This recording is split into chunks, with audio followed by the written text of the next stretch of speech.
मैं बैठक की अंधेरी दीवार के साथ टेक लगा के बैठा था और बाहर गली में शाम का धुंधलका गहरा हो रहा था। मेरे सामने बैठा हुआ ग्राहक बुरी तरह कांप रहा था। उसके आंखों में एक अजीब सी भूख और खौफ था। मैंने अपने कोट की अंदरूनी जेब से वो छोटी सी शीशी निकाली जिसमें वो गाढ़ा और बदबूदार तेल बंद था। मैंने उसे शीशी थमाते हुए कहा कि इसके 3 कतरे से ज़्यादा इस्तेमाल मत करना, वरना तुम्हारी जान भी जा सकती है। वो शख्स हंसता हुआ उठा और उसने मेरे हाथ पे नोटों की गड्डी रख दी। मैंने उसे गिना और बगैर कुछ बोले अपने अलमारी में रख दिया। उसके जाने के बाद अम्मी किचन से बाहर निकली और चाय का कप मेरे सामने रखा। उन्होंने मुस्कुरा के पूछा कि क्या आज भी कोई मरीज शिफा पा के गया है। मैंने इस बात में सर हिलाया। वो मासूम औरत समझती थी कि मैं किसी आम जड़ी बूटी से इलाज करने वाला हकीम हूँ। उन्हें क्या पता था कि मैं जिस चीज़ का कारोबार कर रहा हूँ वो यहाँ कोई नहीं जानता। मैंने चाय का घूंट भरा और खाली बैठक को देख के जहां अब भी उन लोगों की बदबू बसी थी जो आज अपनी मर्दानगी की कीमत अदा करने आए थे। मेरी नज़र दीवार पर लटकी हुई पुरानी घड़ी पे पड़ी और मैंने सोचा कि अब जंगल जाने का वक्त हो गया है। मैंने अपनी छुरी उठाई और किचन से गुजरते हुए माँ को बताया कि कुछ नायाब जड़ी बूटियां लेने जा रहा हूँ। वो हमेशा की तरह दुआएं देती रहीं और मैंने दरवाज़ा खोल के गली की तरफ कदम बढ़ा दिए। सड़क पे निकलते ही मैंने अपना हुलिया बदल दिया। मैं वो शरीफ हकीम नहीं था बल्कि एक शिकारी था जिसकी नज़र सिर्फ उस खास छिपकली पे थी जो मेरे लिए सोने का अंडा देने वाली मुर्गी थी। मैं शहर की हदूद से दूर उस जंगल की तरफ चल पड़ा जहाँ दूर दूर तक कोई इंसानी आबादी नहीं थी। रात का वक्त था और जंगल में हर तरफ सन्नाटा छाया हुआ था। मैंने अपनी टॉर्च चलाई और झाड़ियों के दरमियान उन छिपकलियों को तलाश करने लगा जिनकी चर्बी से मेरा ये कारोबार चलता था। अचानक मुझे एक झाड़ी के नीचे वो जर्द रंग की छिपकली दिखाई दी। मैंने उसे पकड़ने के लिए हाथ बढ़ाया तो वो तेजी से दूर भागने लगी। मैं भी उसके पीछे भागा और पथरीली जमीन पे गिरता पड़ता उसे ढूंढता रहा। तकरीबन 2 घंटे की मेहनत के बाद मुझे वो छिपकली एक सुराख के पास मिल गई। मैंने एहतियात से अपना हाथ सुराख में डाला और उसे गर्दन से दबोच लिया। वो मेरे हाथ में तड़प रही थी मगर मुझे उसके तड़पने से कोई फर्क नहीं पड़ता था।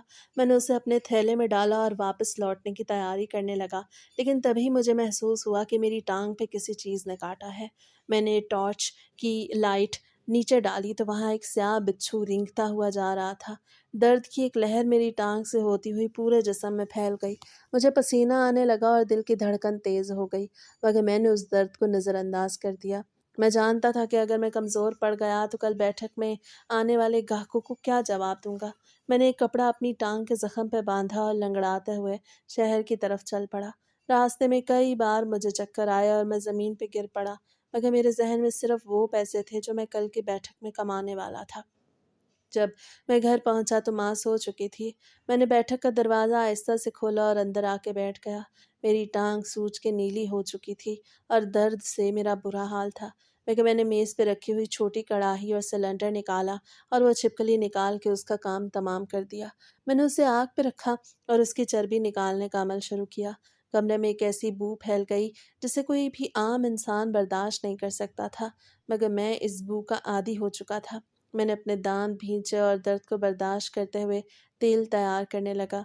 वो तेल जब कढ़ाई में उबल रहा था तो उसकी चमक मुझे अपनी जेबों में भरते हुए नोटों की तरह लग रही थी। सुबह के 4 बज चुके थे और मैंने वो तेल शीशियों में भर लिया। मेरी हालत बहुत नाजुक थी मगर मैं अपने काम में इतना मगन था कि मुझे अपनी जान की परवाह भी नहीं थी। अगले दिन सुबह सवेरे मेरी बैठक पे फिर ग्राहकों का तांता बन गया। मैंने अपनी टांग को पट्टियों से ढांप रखा था ताकि किसी को कुछ पता ना चले। एक के बाद एक ग्राहक अंदर आता रहा और मैं उन्हें वो तेल दे के पैसे बटोरता रहा। मैंने माँ को कमरे से बाहर आने से मना कर दिया था और कहा था आज मरीजों का बहुत रश है। मैं कमरे के अंदर बंद होकर वो तेल बेच रहा था। एक आदमी ने तो मुझे 1 लाख रुपए पेशगी दे दिए ताकि वो तेल उसे सबसे पहले और ज़्यादा मिले। मैंने वो रकम अलमारी में रखी और एक गहरी सांस ली। मेरी बैठक के बाहर अब भी 2 लोग खड़े थे जो अपनी बारी का इंतज़ार कर रहे थे। मुझे अपनी टांग में दर्द महसूस हो रहा था मगर जब मैंने उन पैसों को देखा तो सारा दर्द गायब हो गया। मैंने उनके सामने एक ऐसी मुस्कुराहट सजाई जो सिर्फ एक हकीम के चेहरे पे होती है और उन्हें यकीन दिलाया कि ये तेल उन्हें किसी और दुनिया की ताकत दे देगा। एक बार फिर से रात का सन्नाटा गहरा हो चुका था और मेरे कमरे में जलती हुई चूल्हे की मध्यम सी रोशनी दीवारों पर अजीबोगरीब साए बना रही थी। آج پھر سے میں نے کڑاہی میں اس مخصوص چھپکلی کی چربی ڈالی تو کمرے میں ایک ایسی شدید اور دم گھٹا دینے والی بو پھیل گئی کہ مجھے خود اپنے پھپڑوں میں تنگی محسوس ہونے لگی۔ یہ وہ بو تھی جو موت اور سرانٹ کا ایک خوفناک امتزاج تھی۔ میں نے کڑاہی کے اوپر جھک کے اسے ہلایا اور دیکھا کہ چربی پگھل کر گہرے سرخ رنگ کے تیل میں بدل رہی ہے۔ میرے ہاتھ کانپ رہے تھے کیونکہ میری ٹانگ کا زخم اب بھی شدید درد کر رہا تھا، مگر میرے لبوں پہ ایک فاتحانہ مسکراہٹ تھی۔ میں جانتا تھا کہ یہ تیل نہیں بلکہ میرے لیے دولت کا سمندر ہے۔ میں نے جلدی سے شیشیاں نکالی، انہیں بھرنا شروع کیا۔ تبھی اچانک باہر سے دستک ہوئی۔ میرا دل ایک لمحے کے لیے رک گیا۔ میں نے فوراً کڑاہی کو ایک پرانے کپڑے سے ڈھانپا اور اپنے ہاتھ دھوئے۔ میں نے باہر جا کے دیکھا تو گلی میں اندھیرا تھا اور کوئی کھڑا نہیں تھا، بس دور سے کسی کتے کی آواز آ رہی تھی۔ میں واپس کمرے میں آیا تو دیکھا کہ کھڑکی کھلی ہے۔ میں نے فوراً کھڑکی بند کی کیونکہ اگر محلے والوں کو اس بو کا پتہ چل جاتا تو میرا یہ خفیہ کاروبار 1 منٹ میں خاک ہو جاتا۔ اگلے دن کا سورج نکلا تو میں نے اپنی بیٹھک کو ایک خاص انداز سے سجایا۔ میں نے کچھ جڑی بوٹیاں میز پہ بکھیر دیں تاکہ کسی کو شک نہ ہو کہ میں یہاں چھپکلی کا تیل بیچ رہا ہوں۔ دوپہر کے وقت ایک لمبی گاڑی آ کے میرے گھر کے سامنے رکی۔ اس میں سے ایک بوڑھا آدمی نکلا جس کے لباس اور انداز سے واضح تھا کہ وہ بہت امیر ہے۔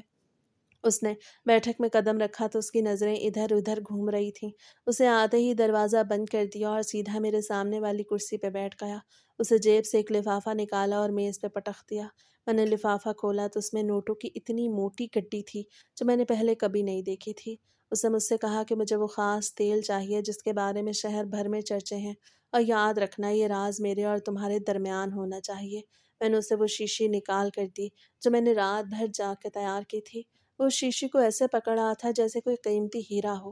اس نے مجھے منہ مانگی قیمت دے کے وہاں سے جانے کا کہا، مگر جاتے جاتے اس کی نظر میز کے نیچے رکھی ہوئی اس کڑاہی پہ پڑ گئی جس میں اب بھی تھوڑی سی چکنائی لگی ہوئی تھی۔ اس کی آنکھوں میں ایک سوال پیدا ہوا مگر میں نے فوراً بات بدل کے اسے باہر تک چھوڑنے کا ڈرامہ کیا۔ جب وہ آدمی چلا گیا تو میں نے دروازہ بند کر کے وہ نوٹ گننا شروع کیے۔ یہ رقم اتنی تھی کہ میں اپنی زندگی بدل سکتا تھا، مگر میں نے اپنی الماری کھول کے اسے اندر ڈال دیا۔ تبھی ماں اپنے کمرے سے باہر نکلی۔ ان کے چہرے پہ ایک عجیب سی تشویش تھی۔ انہوں نے مجھ سے پوچھا، بیٹا یہ کیسی بو ہے جو آج کل بیٹھک سے آتی ہے؟ کبھی کبھی لگتا ہے کہ جیسے کوئی چیز جل رہی ہے۔ میں نے انہیں دیکھ کے ایک بناوٹی ہنسی ہنسی اور کہا، ماں میں کچھ ادویات کو آگ پہ ابالتا ہوں تاکہ ان کا اثر تیز ہو سکے۔ وہ خاموش تو ہو گئی مگر ان کی آنکھوں میں مجھے ایک شک کی جھلک نظر آئی۔ انہوں نے میز پہ رکھی ہوئی میری ٹانگ والی استعمال شدہ پٹی کو دیکھا اور پوچھا کہ یہ زخم کیسے ہوا؟ میں نے فوراً اپنی ٹانگ میز کے پیچھے چھپا لی اور کہا کہ جنگل میں ایک کانٹا چپ گیا تھا۔ وہ اپنی جگہ سے ہلی نہیں۔ انہوں نے میری طرف ایک بار پھر غور سے دیکھا جیسے وہ میرے اندر کی سچائی تلاش کر رہی ہوں۔ میں جانتا تھا کہ ماں کی نظریں بہت تیز ہوتی ہیں، وہ میرے ہر جھوٹ کو پکڑ سکتی ہیں۔ میں نے بات بدلنے کے لیے انہیں کچھ رقم دی اور کہا کہ یہ مریضوں سے ملی ہے، آپ جا کے بازار سے اپنے لیے کچھ سامان لے آئیے گا۔ وہ رقم دیکھ کے خاموش ہو گئی مگر میں جانتا تھا کہ اس کے دل میں اب بھی کھٹک باقی تھی۔ شام کے وقت میں نے ایک بار پھر جنگل جانے کا فیصلہ کیا کیونکہ میرے پاس شیشیاں ختم ہو رہی تھیں اور گاہکوں کا رش بڑھتا جا رہا تھا۔ میں نے اپنی ٹارچ اٹھائی اور گھر سے نکلنے لگا تو ماں نے دروازے پہ کھڑے ہو کے مجھے روکا۔ انہوں نے کہا، آج مت جاؤ، موسم بہت خراب ہے اور میرا دل ڈر رہا ہے۔ میں نے ان کی بات کو ہنسی میں ڈال دیا اور کہا کہ ماں میں جلد واپس آ جاؤں گا۔ جب میں آگے کی طرف چل پڑا تو پیچھے مڑ کے دیکھا کہ ماں اب بھی دروازے پہ کھڑی میری طرف دیکھ رہی ہے۔ ان کا سایہ رات کے اندھیرے میں بہت چھوٹا اور لاچار لگ رہا تھا مگر میرے قدم نہیں رکے۔ میں نے جنگل میں داخل ہوتے ہی اپنا حلیہ بدلا اور اپنی چھری تیز کی۔ آج مجھے بہت زیادہ چھپکلیاں پکڑنی تھی تاکہ میں اپنا کام مزید پھیلا سکوں۔ جنگل میں داخل ہوتے ہی مجھے ایک عجیب سی سرسراہٹ سنائی دی جیسے کوئی میرے پیچھے آ رہا ہو۔ میں نے ٹارچ گھما کے دیکھا مگر وہاں کوئی نہیں تھا، بس جھاڑیوں کے ہلنے کی آواز آ رہی تھی۔ میں نے سوچا کہ یہ شاید ہوا ہے مگر مجھے ایک گہرا ڈر محسوس ہوا جیسے جنگل مجھے تنبیہ کر رہا ہو کہ میں جو کچھ کر رہا ہوں وہ فطرت کے خلاف ہے، مگر میرا لالچ اتنا بڑا تھا کہ میں نے اس ڈر کو بھی اپنے پیروں تلے کو چل دیا۔ میں نے ایک بار پھر جھاڑیوں میں چھپکلی تلاش کرنا شروع کر دی۔ آج کی رات میرے لیے بہت اہم تھی کیونکہ میں نے ایک اور امیر گاہک سے وعدہ کیا تھا کہ میں اسے کل صبح یہ تیل دوں گا۔ میں نے ایک چھپکلی کو پتھر کے پیچھے دیکھا اور اپنی چھری نکال پہ اس پہ جھپٹا वो छिपकली बहुत तेज़ थी और वो पत्थरों के दरमियान एक गहरे सुराख में गायब हो गई। मैंने अपना हाथ सुराख में डाला तो मुझे महसूस हुआ कि कोई ठंडी और फिसलन वाली चीज़ मेरे हाथ से टकरा रही है। मैंने बिना सोचे समझे अपना हाथ और अंदर किया और उसे पकड़ने की कोशिश की, मगर तभी मुझे एक शदीद दर्द हुआ, जैसे किसी ने मेरी उँगली पे सुई चुभो दी हो। मैंने चीख के अपना हाथ बाहर निकाला तो देखा एक छोटा-सा साँप वहाँ मौजूद था जिसने मुझे काट लिया था। ज़हर का असर इतनी तेज़ी से फैल रहा था कि मेरे हाथ की उँगलियाँ सुन्न हो गईं और मुझे चक्कर आने लगे। मैंने फ़ौरन अपनी उँगली को कपड़े से कस के बाँधा ताकि ज़हर जिस्म में न फैल सके। मैं जानता था कि अगर आज मैं यहाँ गिर गया तो कोई मुझे ढूँढ नहीं सकेगा। मैंने हिम्मत की और लड़खड़ाते हुए वापस शहर की तरफ चल पड़ा। मेरी आँखों के सामने अंधेरा आ रहा था, मगर मेरे बैग में वो छिपकलियाँ थीं जो मैंने पहले पकड़ ली थीं। मैंने अपने आप को गिरने से बचाया और एक दरख्त का साया लेके बैठ गया। मैंने अपनी जेब से एक छोटी शीशी निकाली जिसमें वही मेरा तैयार करदा तेल था। मैंने सोचा कि शायद ये तेल मुझे ज़हर से बचा ले। मैंने उसके 2 कतरे अपनी उँगली पे लगाए और एक गहरी साँस ली। ज़हर का असर थोड़ा कम हुआ, मगर दर्द की शिद्दत बढ़ गई। मैं उस हालत में भी ये सोच रहा था कि कल जब मैं बैठक में ये तेल बेचूंगा तो उसके कितने पैसे मिलेंगे। मैं अपनी ज़िंदगी को ख़तरे में डाल के पैसों के पीछे भाग रहा था और मुझे इस बात का कोई एहसास नहीं था कि ये खेल मुझे किस अंजाम तक ले जाएगा। मैंने घर के करीब पहुंच के अपना हुलिया ठीक किया और किसी को पता न चले, इसलिए मैं अपनी टांगों को सीधा करके चलने लगा ताकि किसी को शक ना हो। जब मैं बैठक में दाखिल हुआ तो कमरा खाली था, मगर मेज़ पे वही रकम पड़ी थी जो मैंने पिछले गाहक से ली थी। मैंने उसे उठाया और अपनी छुरी को साफ किया। मेरी उँगली अब भी नीली पड़ रही थी और मुझे बुखार हो रहा था, मगर मैंने कढ़ाई चूल्हे पे रखी और काम में मगन हो गया, क्योंकि मेरी नज़र सिर्फ दौलत पे थी। मेरी उँगली का ज़ख्म अब काला पड़ रहा था और बुखार की शिद्दत ने मेरे दिमाग को मफलूज करना शुरू कर दिया था, मगर मेरी उँगलियाँ उस वक्त भी कढ़ाई में तेल को हिलाने में मसरूफ़ थीं। मैंने दांतों तले अपनी ज़ुबान दबा रखी थी ताकि दर्द की कोई चीख मेरे मुंह से ना निकले। मैं जानता था कि अगर माँ ने मेरी चीख सुन ली तो वो फ़ौरन अंदर आ जाएगी और मेरे कारोबार का राज खुल जाएगा। मैंने खिड़की से बाहर देखा तो गली में सन्नाटा था। सिर्फ चंद बिल्लियाँ कूड़े के ढेर पे आपस में लड़ रही थीं। मुझे महसूस हुआ जैसे मेरे कमरे के बाहर कोई खड़ा है। मैंने फ़ौरन चूल्हा बंद किया और कढ़ाई को एक पुराने बोरे के नीचे छुपा दिया। मेरा दिल धक धक कर रहा था कि कहीं माँ ने मुझे कुछ करते देख तो नहीं लिया। मैंने दरवाज़ा खोला तो सामने माँ खड़ी थीं। वो मेरे लिए दूध का ग्लास लाई थीं। उसकी आंखों में शदीद फ़िक्रमंदी थी। उन्होंने कमरे के अंदर झाँका जहाँ अब भी उस ख़ास बू के कुछ असरात मौजूद थे। उन्होंने नाक सिकोड़ के इधर-उधर देखा और पूछा, ये कैसी बू है? तुम क्या जला रहे हो? मैंने जल्दी से बात सँभाली और कहा, माँ ये कुछ मखसूस जड़ी-बूटियाँ हैं जो दूर-दराज़ पहाड़ों से आती हैं। इनका असर यही होता है। आप प्लीज़ यहाँ से बाहर जाएँ, मुझे काम करना है। वो खामोश रहीं, मगर उनके चेहरे के तासुरात बता रहे थे कि उन्हें मेरे झूठ पे मुकम्मल यकीन नहीं आया। वो बाहर तो चली गईं, मगर मैंने दरवाजे की दरार से देखा कि वो सहन में नहीं गईं बल्कि बैठक के बाहर ही खड़ी रहीं। मेरा दिमाग तेज़ी से काम कर रहा था। मैंने सोचा अब मुझे अपना काम मज़ीद छुपाने के लिए कुछ करना पड़ेगा। मैंने अलमारी खोली और चंद पुराने नुस्खे निकाल के मेज़ पे फैला दिए ताकि अगर कभी माँ अचानक अंदर आए तो उन्हें लगे कि मैं वाकई हकीमी की किताबें पढ़ रहा हूँ। मेरी उंगली से खून का एक कतरा मेज़ पे गिरा। मैंने जल्दी से अपने रुमाल के साथ उसे साफ किया, मगर वो धब्बा बाकी रह गया। मैं उस धब्बे को देखता रहा और मेरे ज़हन में वही बिच्छू और सांप का मंज़र घूमने लगा जिसने मुझे काटा था। मैंने जंगल में अपने खून बहने की परवाह नहीं की थी, मगर अब वो ज़हर मेरे जिस्म में एक ऐसा एहसास पैदा कर रहा था जैसे कोई मेरी रगों में आग भर रहा हो। मैंने बैठक का दरवाज़ा थोड़ा-सा खोला तो देखा कि माँ अब भी सहन के कोने में बैठी तस्बीह पढ़ रही है, मगर उनकी एक आँख मुसलसल मेरी बैठक के दरवाज़े पे थी। मेरी हिम्मत अब जवाब दे रही थी। मैंने सोचा अगर मैंने अभी इस ज़हर का तोड़ न किया तो शायद मैं कल की सुबह ना देख पाऊँ।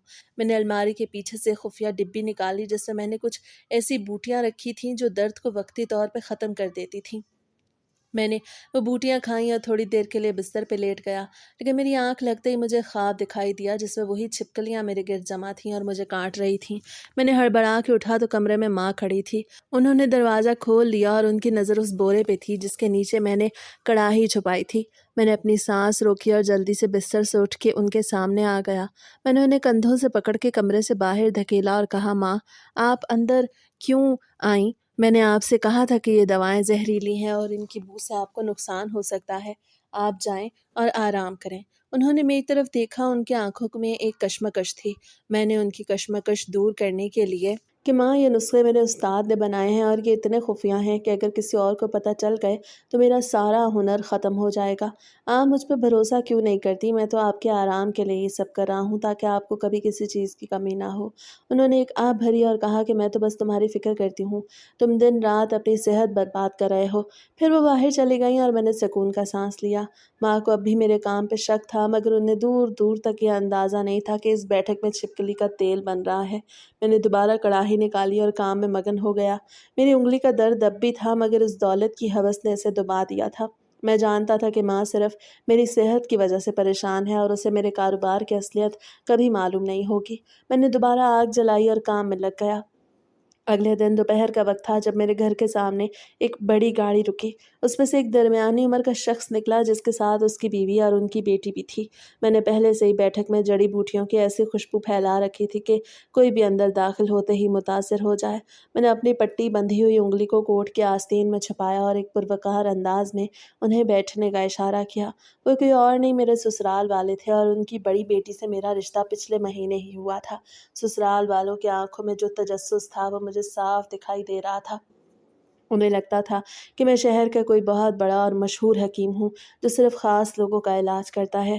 میرے سسر نے کمرے میں پڑی پرانی شیشیوں اور جڑی بوٹیوں کے ڈبوں کو دیکھا تو ان کے چہرے پہ ایک عجیب سا اطمینان آ گیا۔ پھر وہ میرے قریب آئے اور بیٹھتے ہوئے بولے کہ بیٹا، سنا ہے تمہارے پاس ایسے نسخے ہیں جو انسانی کمزوریوں کو دور کر دیتے ہیں۔ میں نے ایک پراسرار مسکراہٹ کے ساتھ میز پہ پڑے اپنے نسخوں کی طرف اشارہ کیا اور کہا، میں ہر کسی کا علاج نہیں کرتا کیونکہ میری دوائیں بہت نایاب ہیں اور انہیں بنانا ہر کسی کے بس کی بات نہیں۔ میری بات سن کے وہ ذرا پریشان ہو گئے کیونکہ میں نے ان کی بات کا الٹا جواب دیا تھا، مگر مجھے اس سے کوئی سروکار نہیں تھا۔ مجھے صرف اس رشتے سے فائدہ اٹھانا تھا۔ میں جانتا تھا کہ اگر یہ رشتہ رہا تو میرے کاروبار کو ایک بہت بڑا قانونی پردہ مل جائے گا۔ میں نے ہاتھوں میں اپنے اس امیر گاہک کا ذکر کیا جو پچھلے ہفتے میرے پاس آیا تھا اور بتایا کہ کس طرح میں نے اسے ایک ایسی زندگی دی ہے جس کی وہ خواہش کرتا تھا۔ یہ سن کے میرے سسر کی آنکھوں میں چمک آ گئی۔ ماں باہر سے چائے لے کے آئیں تو وہ بہت سادگی سے پیش آئیں۔ میرے سسرال والے انہیں دیکھ کے بہت متاثر ہوئے کیونکہ وہ ایک ایسی عورت لگ رہی تھی جس کا بیٹا بہت نیک اور دیانتدار ہے۔ ماں نے ان سے کچھ خاص بات تو نہیں کی، مگر اس کے چہروں کے تاثرات سے ایسا لگ رہا تھا جیسے وہ ابھی بھی میرے کام کو لے کے الجھن میں ہے۔ وہ بار بار میری انگلی کی طرف دیکھ رہی تھیں جس پہ میں نے پٹی باندھی ہوئی تھی۔ میں نے انہیں آنکھوں کے اشارے سے خاموش رہنے کا کہا اور وہ میری ساس اور سالی سے باتیں کرنے لگی۔ میرے سسر نے جب میری رہائش اور میرے اس کاروبار کو دیکھا تو وہ بہت جلد قائل ہو گئے۔ انہوں نے کہا، ہمیں آپ جیسے شریف انسان کی ہی تلاش تھی جو اپنی محنت سے سب کچھ کما رہا ہے، اس لیے اب شادی میں دیر نہیں کرنی چاہیے۔ انہوں نے شادی کی تاریخ کے بارے میں بات شروع کی تو میں نے کہا کہ مجھے کام کی بہت مصروفیت ہے، مگر آپ جیسے مناسب سمجھیں۔ انہوں نے میری بات سنی اور کہا کہ اگلے ماہ ہی شادی کر دیتے ہیں۔ میں نے ماں کی طرف دیکھا تو وہ بھی بہت خوش تھیں، تو مجھے اور کیا چاہیے تھا۔ میرے سسرال والوں نے جاتے وقت مجھے بہت دعائیں دی۔ پھر جیسے ہی وہ لوگ گھر سے نکلے میں نے ایک گہری سانس لی اور بیٹھک کا دروازہ بند کر لیا۔ میں نے اپنی الماری کھولی اور ان نوٹوں کو گنا جو آج کے دن کی آمدنی تھی۔ میری انگلی میں درد تو تھا مگر وہ دولت دیکھ کے سب ختم ہو گیا تھا۔ میں نے دیوار پہ لگے کیلنڈر پہ اپنی شادی کی تاریخ دیکھی اور مسکرایا۔ کچھ دیر خوش ہونے کے بعد میں نے بیٹھک میں پھر سے وہی مخصوص بوٹیاں جلائیں اور ہمیشہ کی طرح اپنے کام میں غرق ہو گیا کیونکہ تیل بنانے میں بہت ٹائم لگتا تھا۔ اور پھر اپنا کام ختم کرنے کے بعد میں باہر نکل آیا تو ماں برآمدے میں اداس بیٹھی تھی۔ میں نے کہا، ماں اب آپ کو فکر کرنے کی ضرورت نہیں، جلد ہی گھر میں آپ کی بہو آنے والی ہے جو آپ کا خیال رکھے گی۔ وہ صرف مسکرائی مگر ان کی آنکھوں میں اب بھی ایک ایسا سوال تھا جس کا جواب میں اسے کبھی نہیں دے سکتا تھا۔ اگلے دن آسمان پہ سیاہ بادل چھائے ہوئے تھے اور ٹھنڈی ہوا کے جھونکے چل رہے تھے۔ میں نے اپنے بیگ میں چھری اور خالی شیشیاں ڈالی اور گھر سے نکل کھڑا ہوا۔ آج مجھے ایک بہت بڑا آرڈر پورا کرنا تھا جو دوسرے شہر کا تھا، جس کے لیے مجھے عام چھپکلیوں سے کچھ زیادہ چاہیے تھا۔ جنگل کی طرف جاتے ہوئے راستے میں مجھے محسوس ہوا کہ کوئی میرا پیچھا کر رہا ہے۔ میں بار بار رک کے پیچھے دیکھتا مگر وہاں سوائے اندھیرے اور درختوں کے سائے کے کچھ نہ ہوتا۔ میں دل ہی دل میں خود کو کوستا کہ یہ لالچ مجھے کہاں لے جا رہا ہے، مگر جب میری نظر جیب میں پڑے اس ایڈوانس پیسے پہ پڑتی تو میرا ڈر ہمت میں بدل جاتا۔ تھوڑی دیر بعد میں جنگل کے اس حصے میں پہنچ گیا جہاں دلدل تھی اور جہاں وہ خاص نسل کی چھپکلیاں کثرت سے پائی جاتی تھیں۔ मिट्टी गीली थी और हर कदम उठाना मुश्किल हो रहा था। मैंने टॉर्च की रोशनी में झाड़ियों को कुरेदना शुरू किया। तभी अचानक मेरा पैर फिसला और मैं सीधा एक गड्ढे में जा गिरा। कीचड़ मेरे मुंह में भर गया और मेरी टांग किसी नोकीली जड़ में फंस गई। दर्द की एक शदीद लहर मेरी कमर तक दौड़ी, मगर मैं उठने के बजाय सिर्फ ये देख रहा था कि कहीं मेरा थैला तो नहीं फटा। घंटों की कोशिश के बाद जब मैं वहां से निकला तो मेरी हालत एक लाश जैसी हो चुकी थी, मगर मेरे थैले में वो 3 छिपकलियाँ मौजूद थीं जो मुझे चाहिए थीं। अब ये वक़्त यूँ ही गुज़रता गया और आखिरकार मेरी शादी के दिन भी आ गए। शादी की तक़रीबात शुरू हो चुकी थीं। घर में मेहमानों की गहमा-गहमी थी। मैं आज भी जंगल गया था और अब मेहमानों के सामने मैं इस हुलिये में नहीं आ सकता था। मैंने पिछले दरवाज़े से अंदर दाख़िल होने की कोशिश की ताकि कोई मुझे इस हुलिये में न देख ले। माँ सहन में बैठी मेहमानों के साथ बातें कर रही थी। मैं दबे पाँव अपने कमरे की तरफ बढ़ा और आखिरकार कमरे में पहुँच गया। मैंने सुकून का सांस लिया और जल्दी से थैला अलमारी के खुफिया खाने में छुपा दिया। अगले दिन घर में ढोलक की आवाज़ें गूंज रही थीं। सब खुश थे और हर तरफ मिठाइयाँ बाँटी जा रही थीं। मैं बैठक में बैठा था, मगर मेरा ज़हन सिर्फ़ उस बोतल पे था जो अलमारी के पीछे छुपी हुई थी। मेरे ससुराल वाले भी आए हुए थे, वो बहुत खुश थे और मेरी दौलत और हकीमी की तारीफ़ें कर रहे थे। अभी बारात के दिन मेरी बीवी को जब घर लाया गया तो मैंने उसे एक बार दूर से देखा। वो बहुत सहमे हुए अंदाज़ में बैठी थी। उसकी आँखों में एक ऐसी मासूमियत थी जो मेरे अंदर के वहशी को और भी भड़का रही थी। मैंने सोचा कि जब ये मेरे कमरे में आएगी तो उसे अंदाज़ा भी नहीं होगा कि इसके साथ क्या होने वाला है, क्योंकि मैंने सोच लिया था कि आज अपना शहकार मैं खुद भी इस्तेमाल करूँगा। वो भी मेहमान औरतों के साथ दूसरे कमरे में बैठी थी और मैं अपने दोस्तों और रिश्तेदारों में घिरा हुआ था। ये मेरी ज़िंदगी का सबसे बड़ा दिन था, लेकिन किसी को क्या पता था कि वो मेरी ज़िंदगी का नहीं बल्कि तबाही का पहला दिन होगा। थोड़ी देर बाद मैं अपने कमरे में आया। मैंने अलमारी के उस खुफिया खाने को खोला और उस बोतल को बाहर निकाला। उसकी बू ने कमरे को भर दिया। ये वही बू थी जिससे मुझे खुद भी डर लगने लगा था। मैंने बोतल को एक कपड़े में लपेटा और उसे अपने सिरहाने के नीचे रख दिया। रात का सन्नाटा छाने लगा तो दुल्हन को मेरे कमरे में लाया गया। उस वक्त कमरे में सन्नाटा था। सिर्फ से बाहर से आती हुई हवा की सनसनाहट सुनाई दे रही थी। मेरी दुल्हन अपने सुर्ख जोड़े में एक मुजस्मे की तरह बेड पे बैठी थी। उसके हाथों में मेहंदी की महक थी, मगर कमरे के उस कोने में जहाँ मेरी अलमारी थी वहाँ से अभी भी वही नागवार बू आ रही थी जो मेरे लिए नशे की तरह थी। मैंने दरवाज़ा बंद किया तो उसकी सांसें तेज़ हो गईं। वो अपने दुपट्टे में सिमटी हुई थी और उसके वजूद में एक ऐसी लर्जिश थी जो किसी भी नई दुल्हन में होती है, लेकिन मेरे लिए वो सिर्फ एक खिलौना थी जिसे मुझे अपनी ताकत से तोड़ना था। कुछ देर में ही मैं यही सोचता रहा कि मुझे ये तेल इस्तेमाल करना भी चाहिए या नहीं। फिर मैंने सोचा मुझे ज़रूर ये इस्तेमाल करना चाहिए, क्योंकि इसमें मेरी नज़र में कोई नुकसान तो नहीं था और मेरे ग्राहक अक्सर मुझे बताते थे कि ये तो एक जादुई तेल है। मैं भी चाहता था कि मैं भी अपनी बीवी के सामने एक ऐसा मर्द बनूँ जिसके अंदर बहुत ज़्यादा ताकत है, लेकिन मैं नहीं जानता था कि इस ताकत के नशे में मैं क्या करने जा रहा हूँ। मैं शीशे के सामने खड़ा बालों में कंघा फेर रहा था और वो बेड पे सिर झुकाए बैठी थी। अभी हमारे दरमियान कोई भी बातचीत नहीं हुई थी। मैं सोच रहा था कि बात का आगाज़ किस तरीके से किया जाए। आज हम पहली मर्तबा एक दूसरे को फ़ेस टू फ़ेस देख रहे थे और पहली मर्तबा ही बात करने वाले थे। आज से पहले मैंने सिर्फ़ उसकी तस्वीर देखी थी और आवाज़ तो बिल्कुल भी नहीं सुनी थी, क्योंकि ये एक टोटली अरेंज मैरिज थी। फिर मैं हर चीज़ को भुला के बेड के करीब आ गया। मैंने अपने सिरहाने के नीचे हाथ डाला और वो बोतल निकाली जिसे मैंने बहुत मुश्किलों से तैयार किया था। उसका सुर्ख रंग रात की रोशनी में और भी ज़्यादा डरावना लग रहा था। मैंने उसे बेड के पास रखा और एक पुरसकून अंदाज में सादिया की तरफ बढ़ा। मेरा रवैया अब भी वही था जो ससुराल वालों के सामने था, यानी एक शरीफ शौहर का। लेकिन मेरे अंदर का वहशीपन अब बाहर आने के लिए बेचैन था। मैंने उससे कुछ बातें की जिनका मकसद सिर्फ उसे धोखे में रखना था। वो बेचारी मेरी बातों पे यकीन कर रही थी। उसे क्या मालूम था कि वो किस शिकारी के जाल में आ फंसी है। मैंने कमरे की लाइट मद्धम कर दी और उस खास तेल को हाथ में लिया। मेरी उंगली का जख्म अब भी थोड़ा सा दर्द कर रहा था, मगर इस खुशी के सामने मेरा ये दर्द कुछ भी नहीं था। मैंने एक बार खिड़की से बाहर देखा जहाँ माँ के कमरे की लाइट बंद हो चुकी थी। अब कोई मुझे देखने वाला नहीं था। अब मैं वो बनने वाला था जो मैं कब से बनना चाहता था। मैंने बोतल का ढक्कन खोला तो पूरे कमरे में वही सराहन फैल गई जिससे दुल्हन ने अपनी नाक सिकोड़ी और पूछा कि ये कैसी बू है। मैंने उसे एक शैतानी हंसी के साथ जवाब दिया, ये मेरी वो खास दवा है जो हमारे ताल्लुक को कभी ख़त्म नहीं होने देगी। मेरी बात सुन के उसने नज़रें झुका ली थी। शायद उसे मुझसे इस तरह की बात की बिल्कुल भी उम्मीद नहीं थी और शायद वो अब भी नहीं समझ रही थी कि आगे क्या होने वाला है। اگر میں اسے پہلے بتا دیتا کہ اس کے استعمال سے میرے اندر جادوئی طاقت آنے والی ہے تو مجھے کبھی بھی استعمال نہ کرنے دیتی، مگر میں نے اسے نہیں بتایا تھا۔ میں کوئی بیوقوف تھوڑی تھا جو اپنا راز اسے بتاتا، بس میں نے ہلکا سا راز کھول دیا تھا، اور سمجھدار کے لیے ایک اشارہ ہی کافی ہوتا ہے۔ اسے جب نظریں جھکائیں تو پھر اوپر نہ دیکھا۔ مجھے ہنسی آ رہی تھی کہ وہ کتنا شرما رہی ہے، یا پھر وہ ڈر رہی تھی کہ، مگر مجھے اس سب سے کوئی سروکار نہیں تھا۔ مجھے وہ کرنا تھا جو ہزاروں لوگ کر چکے تھے، اور میں دیکھنا چاہتا تھا کہ میرا اپنا پروڈکٹ کس طرح کام کرتا ہے۔ آج تک لوگوں سے بڑی تعریفیں سنی تھی، کبھی کوئی شکایت نہیں آئی تھی، اس لیے میں اسے استعمال کرنے کے لیے مرا جا رہا تھا۔ لگانے کے بعد وہ تیل جلد کے اندر جذب ہوتے ہی ایک عجیب سی گرمی پیدا کرنے لگا تھا۔ میری رگوں میں خون کی روانی اتنی تیز ہو گئی جیسے کوئی لاوا ابل رہا ہو۔ میں نے اپنے ہاتھوں کی طرف دیکھا تو وہ پہلے سے کہیں زیادہ طاقتور اور مضبوط محسوس ہو رہے تھے۔ میری آنکھوں کے سامنے سرخی سی چھا گئی، اور کمرے کی ہر چیز مجھے ایک الگ ہی زاویے سے دکھائی دینے لگی۔ میں نے بیڈ کی طرف قدم بڑھایا تو ایسا لگا جیسے فرش میرے بوجھ سے کانپ رہا ہے۔ میں نے دلہن کا ہاتھ پکڑا تو اسے ڈر سے ایک ہلکی سی چیخ ماری اور اپنا ہاتھ پیچھے کھینچنے کی کوشش کی، لیکن میری گرفت اب انسانی نہیں تھی۔ میں نے اسے اپنی طاقت کے زور پہ قابو کر لیا۔ وہ خوف سے کانپ رہی تھی اور اس کی آنکھوں میں آنسو آ گئے تھے، لیکن میرے لیے وہ آنسو صرف میری کامیابی کا ثبوت تھے۔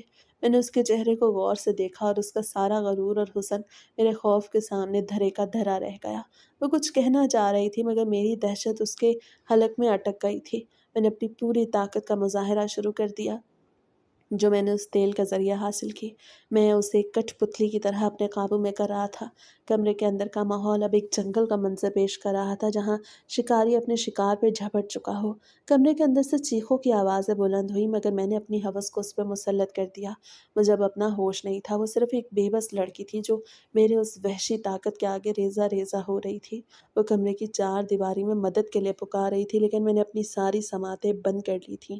میں اب ایک حکیم نہیں بلکہ اس چھپکلی کی روح میرے اندر بول رہی تھی، جس کی چربی سے میں نے یہ تیل تیار کیا تھا۔ میں نے دیکھا کہ وہ درد کی شدت سے بستر کے ساتھ لگ کے سسکیاں لے رہی تھی، لیکن میری ہوس کا جنون اسے کسی رحم کے قابل نہیں سمجھ رہا تھا۔ کمرے میں موجود وہ مخصوص بو اپنی اتنی گہری ہو چکی تھی کہ دم گھٹنے لگا تھا۔ میں نے اس کے وجود کو ایسے مسلا جیسے وہ کوئی بے جان چیز ہو، اور میری طاقت اسے ہر گزرتے لمحے کے ساتھ کچلتی جا رہی تھی۔ کمرے کے اندر پھیلی ہوئی وہ تاریکی میری حیوانیت کا ساتھ دے رہی تھی، اور میں اس کے درد سے لطف اندوز ہو رہا تھا۔ پھر اچانک ایسا ہوا کہ میں نے ایک زوردار جھٹکا محسوس کیا، جیسے میری ہڈیاں پگھل رہی ہوں۔ میری وہ طاقت جو کچھ لمحے پہلے میرا غرور تھی، اب میرے ہی جسم کے لیے وبال بن گئی۔ میں پیچھے ہوا تو سعدیہ بستر پہ بے سدھ پڑی تھی۔ اس کا جسم نیلا پڑ چکا تھا اور وہ بری طرح کانپ رہی تھی۔ میں نے دیکھا کہ میری اپنی جلد پہ بھی وہ تیل کے نشانات سرخ دھبوں کی طرح ابھر آئے تھے۔